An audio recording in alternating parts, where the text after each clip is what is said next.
और याद रखो जब काम ना बनते हो तो बाप की कब्र पे जाओ, अब्बा बड़ा दुखी हूं, बेटे के इलाज के लिए पैसे नहीं है,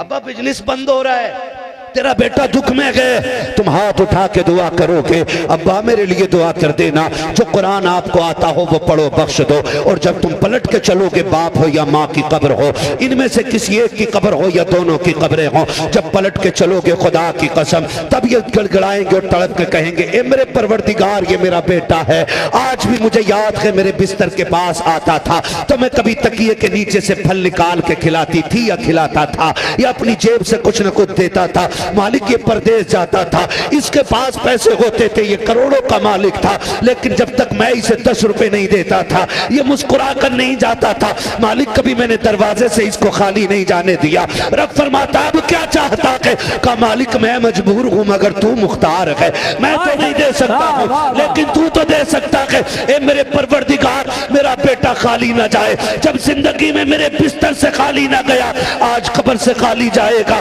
माँ तड़प जाएगी, बाप तड़प जाएगा, ए मेरे परवरदिगार मेरे बेटे को खाली ना भेज। फिर रब फरमाता है बता इसे क्या देना है, तो जो बेटे ने मांगा होता है बाप उसकी सिफारिश करके कहता है, माँ कहती है मालिक मेरे बेटे के दुख दूर कर दे, मेरे बेटे को दौलत दे दे। जब रब ये फैसले सुनता है रब फरमाता फरिश्तों जितना इसकी माँ ने कहा है वो सब इसके नाम में लिख दो। तो बूढ़े माँ बाप पूरी जिंदगी कभी औलाद का दिल न तोड़ने वाले, आप इससे अंदाजा लगाएं कि अगर बाप सर पे हो ना तो बेटा जिस चीज को छू ले वो उसकी हो जाती है। हाँ, बड़े से बड़ी कीमती चीज बेटा बाप के कंधे पे बैठा हो, अब्बा ये चाहिए, तो फिर बाप को अगर अपनी अना भी बेचनी पड़े तो बेच देता है, बेटे के शौक पूरे करता है।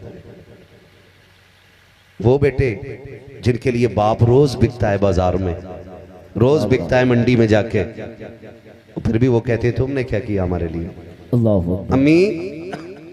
बीवी ले जाऊं, तो मां क्यों ना कहेगी, वो कहेगी ठीक है बेटे तेरी मर्जी, जिसमें तू राजी है मैं उसमें राजी हूं। मैं कहता हूं अपने माँ बाप को वक्त दिया करो, वक्त दिया करो, इनके पास बैठ लिया करो। आज ये सख्त लगते हैं ना, गुस्से में लगते हैं, आज इनका लहजा गर्म है, लेकिन याद रख बाप सूरज की तरह होता है, माँ चांद की तरह होती है, चांद ठंडा होता है, सूरज गर्म होता है, सूरज गर्म होता है, गर्म होता है। लेकिन अगर सूरज ना निकले तो रात रहती है, क्या रहती है, रात रहती है, रात रहती है, अंधेरा रहता है। सूरज गर्म की